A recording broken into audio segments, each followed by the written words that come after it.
35 states, we're a rather small continent. They're not very large in Europe, but extraordinarily varied. That necessarily produces conflict, collision, friction, and to my mind that's fine. That's what democracy is about, how you resolve these conflicts. Oh, by the way, this is a very interesting question, it's a little footnote really, is I'd rather think that there will be more states in Europe quite soon. Now, I'm not a betting man, but I'm inclined to put some money on Scotland. I'm inclined to put a little money on Catalonia, Flanders. I think if one of them goes independent, then others will follow. So, from my perspective, although I think the general perspective on the state is that states are forever, states are immanent. They will never go away. The existing state order, the one that evolved in 1945, is there forever. I think that states are political constructs like everything else, and they change too. It's very painful. I don't have to tell a Hungarian audience how painful it is. The configuration of the state changes very regularly, very radically. So it may well be that there will be more states around, and obviously the conflict resolution mechanisms the European Union has brought into being are of central significance.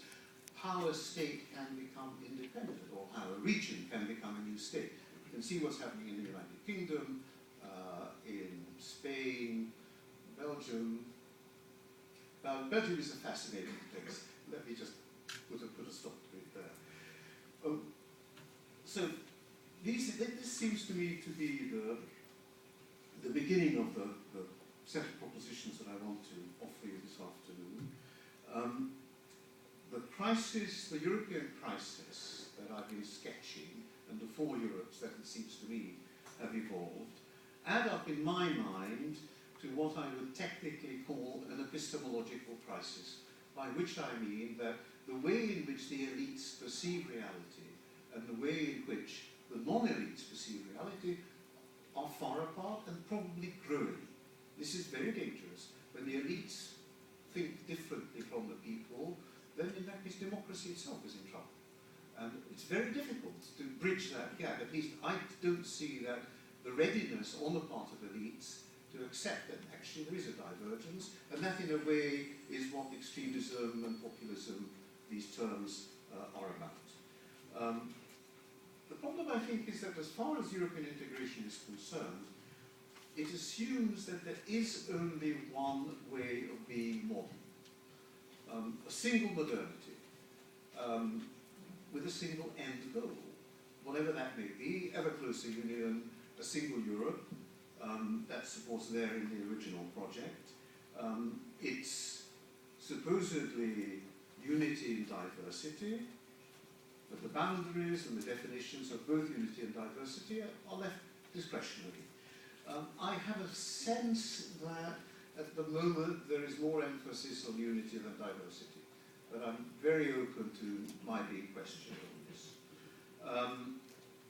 What I think has come into being, and this is the legitimacy deficit, is this European Union as a centre of power, which has some of the features, I want to stress some of the features of a particular kind of imperial centre, the values empire, which obviously has legal, administrative and technical dimensions, with subordinate peripherals.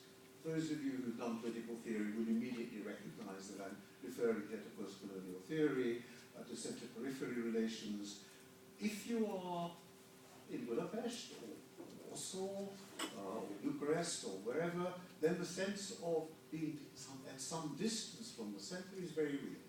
And again, I think, looked at from Brussels, the periphery or the member state capitals are a long way away.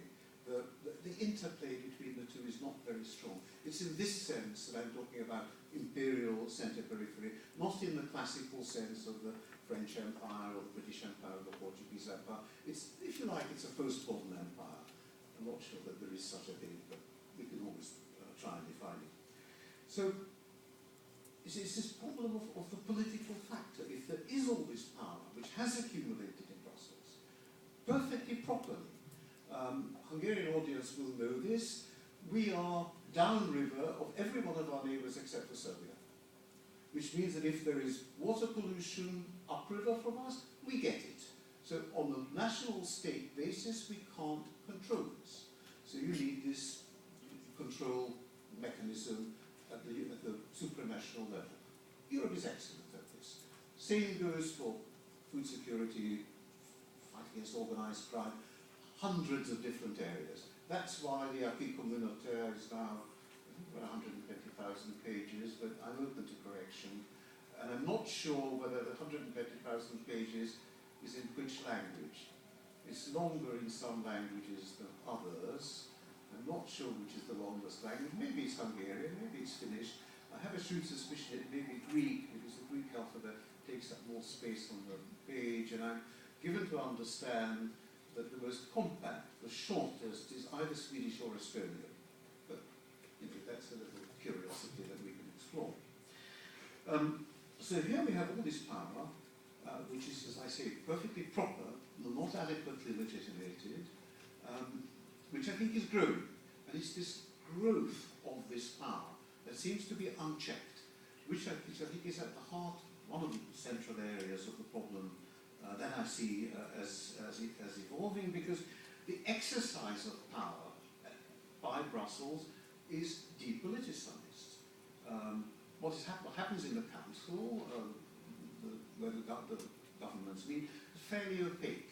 I don't really know what the Council does. I mean, I see the end result, but I have no idea how decisions are taken in COREPER, the Committee of Representatives. The Commission is supposedly the guardian of the treaties, but it is formally the guardian of the treaties.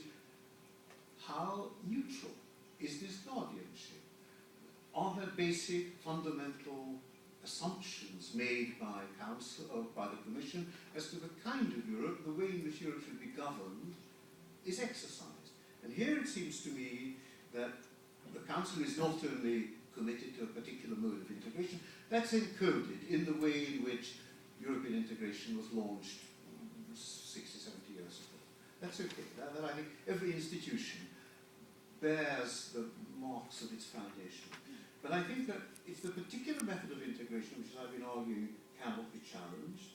And then there is this end goal, which again I think is a very important problem. Where are we going? Is there a particular end goal? And I think in the Commission's mind, the more Europe is regulated, the better it is. I'm simplifying it, I know that.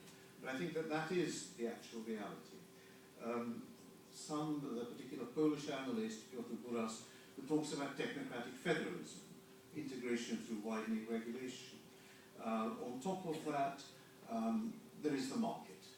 There is certainly this assumption, already mentioned, that the market will regulate everything. There is such a thing as market equilibrium. It will return to equilibrium state. I don't think this is true. I used to think so.